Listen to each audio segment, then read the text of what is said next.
Assalamualaikum warahmatullahi wabarakatuh. Alhamdulillahirobbilalamin. Amma ba'du. Selamat pagi teman-temanku semuanya. Selamat pagi adik-adikku semuanya.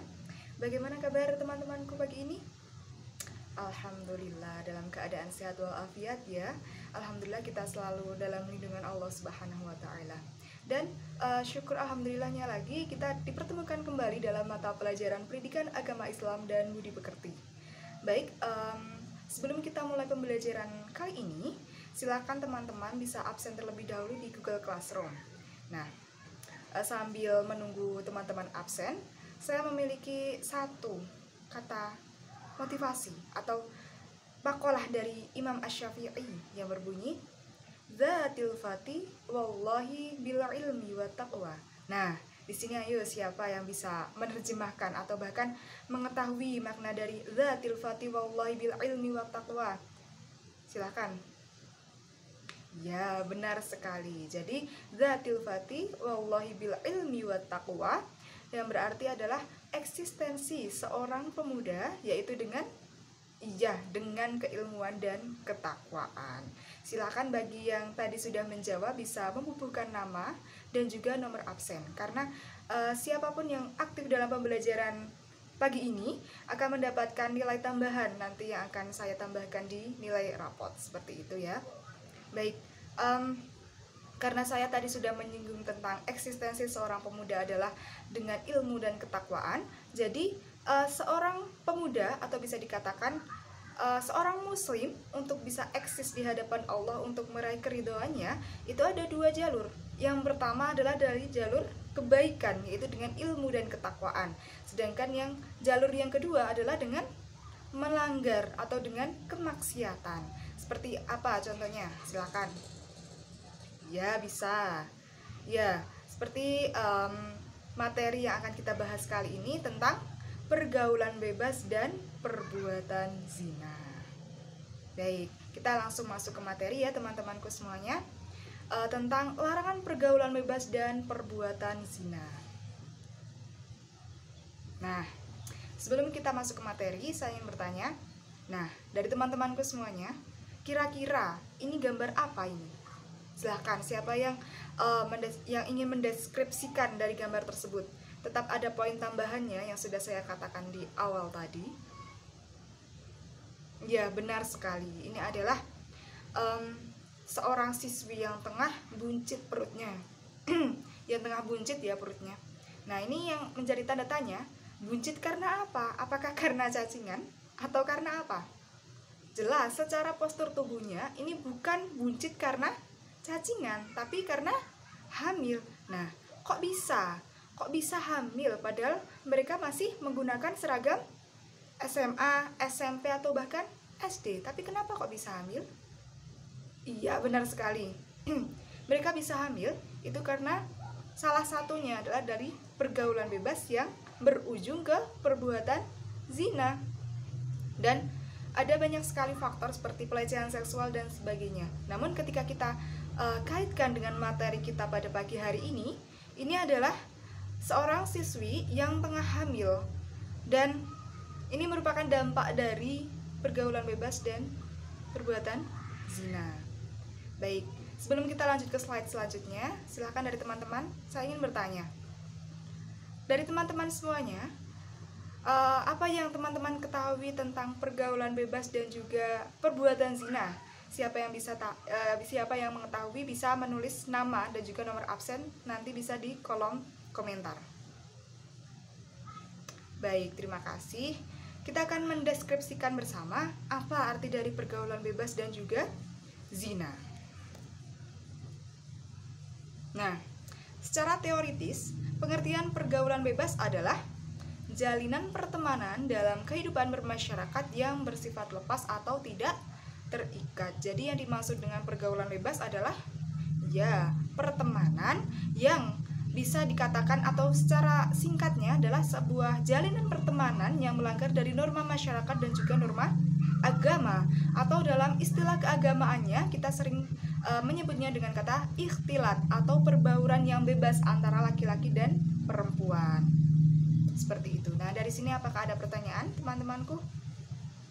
Oke, karena belum ada pertanyaan, kita langsung masuk ke dalam arti perbuatan zina. Nah, perbuatan zina adalah hubungan seksual yang dilakukan oleh dua orang berlawanan jenis yang sudah balik dan tidak terikat akad pernikahan. Jadi sudah jelas ya, zina adalah hubungan seksual yang dilakukan oleh dua orang yang berlawanan jenis yang sudah balik dan tidak terikat oleh akad pernikahan. Jadi ya benar, tadi adalah hubungan di luar ikatan pernikahan atau hubungan di luar ikatan halal, hubungan seksual seperti itu ya. Baik, kita akan masuk ke slide selanjutnya. Namun saya akan bertanya sekali lagi, bukan sekali ya, tapi saya akan bertanya dari teman-temanku semuanya. Saya ingin bertanya, apakah ada yang mengetahui landasan dasar atau dalil kenapa kita kok dilarang untuk melakukan pergaulan bebas dan juga zina? Silahkan jika ada yang mengetahui. Iya benar, ada dari Quran surat An-Nur. Ada lagi? Ya, juga dari Quran surat Al-Isra. Coba kita buka. Benar. Yang pertama adalah dari Quran surat Al-Isra yang bunyinya, silakan siapa yang ingin membaca, teman-temanku semua. Baik, kita baca bersama-sama ya. Bismillahirrahmanirrahim. Wala taqrabuz zina innahu kana fahisyatan wa sa'a sabila. Yang artinya, dan janganlah kamu mendekati zina, karena itu sungguh suatu perbuatan keji dan suatu jalan yang buruk. Jelas tadi sudah saya jelaskan di awal bahwa zina merupakan perbuatan yang sangat keji dan juga jalan yang buruk dalam mencapai eksistensi kepada Allah tadi. Nah, seperti itu. Untuk landasan yang kedua atau dalil yang kedua tentang larangan ini adalah Quran surat An-Nur yang bunyinya, wa yadra'u anhal 'adzaba an tashhada arba'a syahadatin billahi innahu laminal kadzibin. Ya, artinya, dan istri itu terhindar dari hukuman apabila dia bersumpah 4 kali atas nama Allah bahwa dia, suaminya, benar-benar termasuk orang-orang yang berdusta. Ini Quran surat An-Nur tadi juga sudah disebutkan oleh salah satu teman kita, benar. Nah, ini ada satu tantangan untuk teman-temanku semuanya. Silahkan, siapapun untuk 3 orang tercepat nanti bisa mengirimkan deskripsi atau katakanlah makna atau intisari dari Quran surat An-Nur ini. Kenapa kok dikatakan ini menjadi dalilnya dilarangnya perbuatan zina dan pergaulan bebas itu? Kenapa? Silakan yang bisa nanti 3 orang tercepat bisa menghubungi saya lewat email ataupun lewat WhatsApp group dengan tidak lupa membubuhkan nama dan juga nomor absen. Seperti itu. Nanti akan ada nilai tambahan untuk yang aktif. Baik, kita akan lanjut ke slide selanjutnya. Nah, ini juga ada hadis. Nah, ini juga tantangan juga bagi teman-temanku semuanya. Silahkan untuk mencari lafadz Arabnya itu bagaimana, bunyi Arabnya seperti apa. Bagi yang bisa, seperti tadi sistematikanya bisa japri saya lewat email maupun lewat WhatsApp, seperti itu. Silahkan dibaca. Baik, kita baca bersama ya. Adapun dari hadis Nabi SAW yang artinya, wahai golongan kaum muslimin, hindarilah zina, karena sesungguhnya perbuatan zina akan mengakibatkan 6 perkara. 3 perkara terjadi di dunia dan 3 perkara terjadi di akhirat. Adapun 3 perkara yang terjadi di dunia adalah lenyapnya aura diri, kefakiran yang mapan, dan usia yang pendek. Adapun 3 perkara yang akan terjadi di akhirat ialah berolah murka Allah, menjalani hisab yang buruk, dan masuk neraka. Hadis diriwayatkan oleh Al-Khuraitni, Abu Nuaim, dan Al-Baihaqi. Seperti itu. Baik, kita akan lanjut ke slide selanjutnya. Sebelum kita lanjut, saya akan bertanya dulu. Ini juga akan ada nilai plus ya. Siapa yang mengetahui macam-macam atau jenis-jenis dari zina? Silahkan. Baik, sudah ada jawaban ya.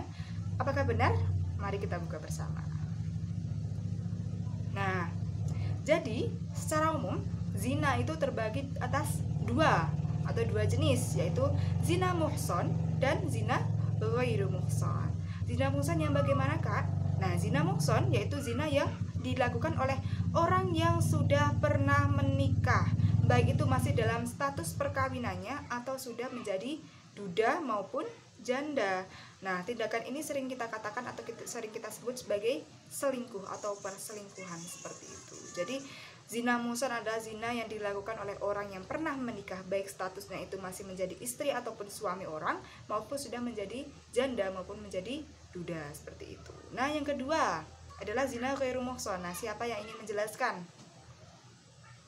Baik, kita akan mendeskripsikan bersama arti dari zina ghairu muhsan, yaitu zina yang dilakukan oleh orang yang masih lajang dan belum pernah menikah. Nah, ini adalah zina yang dilakukan oleh para pemuda ataupun para remaja, sehingga terjadilah hal yang tidak diinginkan seperti gambar di awal tadi, seperti itu contohnya. Ini adalah zinanya para pemuda, yaitu zina ghairu muhsan seperti itu. Baik, kita akan lanjut ke slide selanjutnya. Nah, ada jenis lain ternyata teman-temanku dari kedua jenis zina tadi, adalah zina majazi atau zina najas. Itu yang bagaimana, Kak?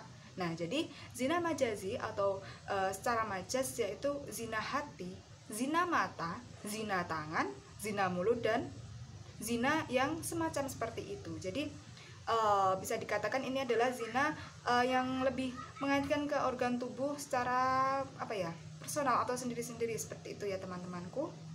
Baik, ada pertanyaan dari sini? Baik, karena belum ada pertanyaan, kita akan lanjut ke slide selanjutnya. Nah, ini dampak pergaulan bebas dan zina.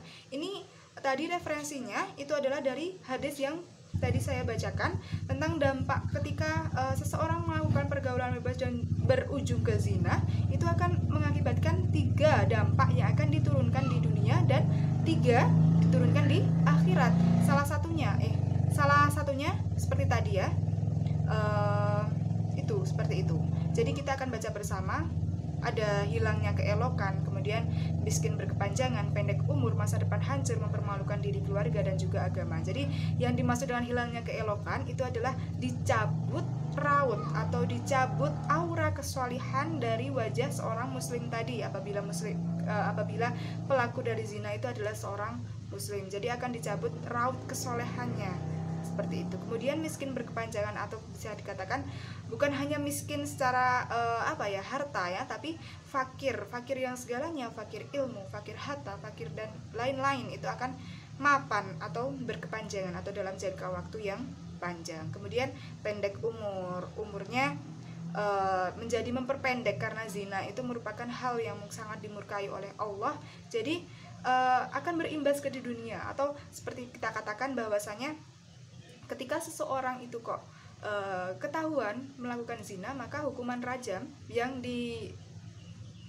diberlakukan mungkin di beberapa negara itu sudah termasuk dalam mempengaruhi dari pendek umur seperti itu. Jadi seseorang yang ketahuan untuk berzina, kenapa kok dikatakan pendek umur? Karena ketika ketahuan itu akan ada hukuman seperti hukuman rajam yang diberlakukan di beberapa negara seperti itu ya teman-teman. Oke, untuk selanjutnya adalah masa depan hancur. Nah, masa depan hancur ini jelas ketika kok seseorang melakukan zina dan dia hamil sebelum waktunya atau hamil di luar pernikahan dan dia sedang atau masih berstatus sebagai siswi, sudah jelas bahwasanya itu akan menghambat pergaulannya yang pertama. Kedua adalah menghambat masa depannya dan sangat mempermalukan diri, keluarga, dan juga agama. Baik. Nah, untuk dampak di neraka seperti tadi, mendapatkan murka dari Allah yang berujung ke siksa yang pedih dan masuk neraka. Nah, ini ada tantangan khusus dari saya, silahkan dibaca dari teman-temanku semuanya. Oke, dalam Quran Surat Al-Isra dan Quran Surat An-Nur serta hadis tentang larangan pergaulan bebas dan perbuatan zina, pesan apa saja yang tersirat di dalamnya dan bagaimana kita membentengi diri dari perbuatan zina. Ini khusus untuk teman-temanku semuanya yang bisa mengumpulkan dengan cepat 10 orang tercepat akan mendapatkan nilai khusus dari saya. Silahkan dari teman-teman nanti yang bisa langsung jawab saya dengan membubuhkan nama dan juga nomor absen seperti itu. Dari sini ada yang ingin ditanyakan terlebih dahulu? Baiklah, dikarenakan sudah cukup, saya memberikan apresiasi kepada teman-temanku yang sudah aktif dalam pembelajaran kali ini, dan tidak lupa bagi yang terlambat masuk dalam ruang Zoom akan mendapatkan beberapa nilai, pengurangan nilai yang mungkin ya tidak banyak, tapi akan saya kurangi beberapa nilai seperti itu. Ya, baik. Terima kasih, kita sudah bisa belajar bersama dalam pertemuan kali ini yang membahas tentang larangan pergaulan bebas dan juga perbuatan zina. Dari saya mohon maaf yang sebesar-besarnya. Wabillahi taufiq wal hidayah. Wassalamualaikum warahmatullahi wabarakatuh.